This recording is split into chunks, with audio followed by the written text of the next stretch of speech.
Is cultural appropriation a form of cultural exploitation? Have you ever wondered if borrowing elements from another culture is just appreciation or something more harmful?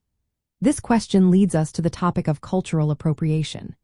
Cultural appropriation happens when individuals from a dominant culture adopt aspects of a minority culture in ways that can be seen as disrespectful or exploitative.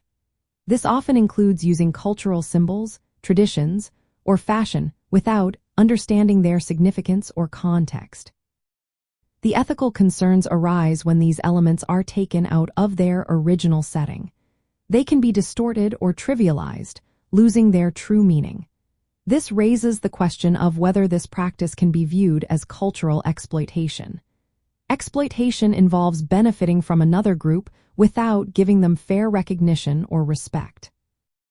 When dominant cultures take from marginalized cultures, they often gain socially or economically while the original culture suffers from misrepresentation or disrespect. This dynamic highlights an imbalance of power.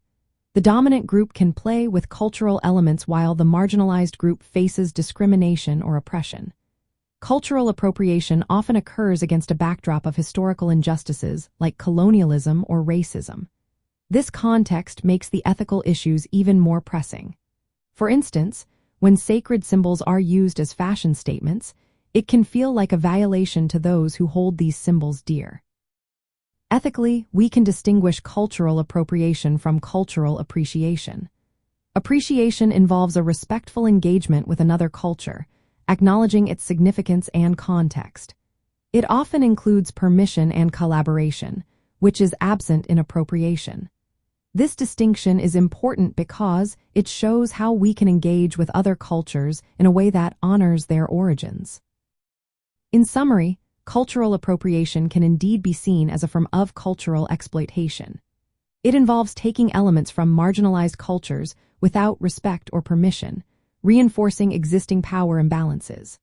This perspective aligns with moral concerns about fairness and respect for cultural identity. In the broader debate between moral universalism and relativism, it is essential to consider the historical and social contexts of cultural exchange.